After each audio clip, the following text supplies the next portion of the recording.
LTE really enhances the driving experience and the passenger experience, right? So the ideal use case would be fast Wi-Fi and streaming.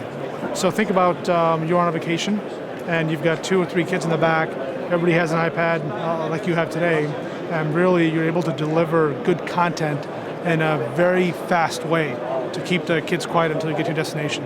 So ideal use case is really fast delivery of media content. It's again down to the user experience. So absolutely no argument that the handheld brings some capabilities. Handheld also brings a Wi-Fi hotspot. But in terms of, if you think about the primary task in the vehicle is driving. So for a driver, very important, hands on the wheel, eyes on the road, and the least amount of distraction you can have and still have that media experience is very valuable, and we think is very important. So for that reason, I think the embedded experience is a better experience and a safer experience. I would say it's the cost. I mean, it's the 4G chip isn't free, the hardware isn't free, there's a cost integration, obviously a cost in getting the 4G networks up. So the biggest challenge is getting the right business model and the right services around that cost framework.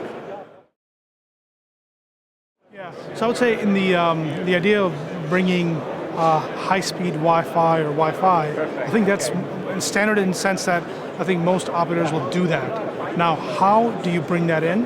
How do you make that flexible? So I'll talk about, in most use cases, you don't need Wi-Fi 24 hours, right? So you're in your vehicle 40 minutes a day, 2 hours a day. So which operator can bring that on-demand connectivity, I think is important, right? And who can support with additional media content. And that's where we plan to differentiate ourselves in terms of how it's delivered.